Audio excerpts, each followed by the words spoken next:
မိမသားပဲလေးနှိမ်ကြတဲ့အယူဆအမှားမတီးမဲမြင်မပြူကြဘူးတတိတရားချက်စီသာသနာပေါင်းနေတဲ့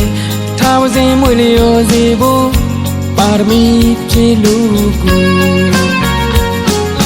တေလာရှင်းစရာလေးများကိုလေးမြတ်တာလူရန်ပူဇော်ကပါတီးသေးသာသနာတော်ကြီးတောက်ပါစေ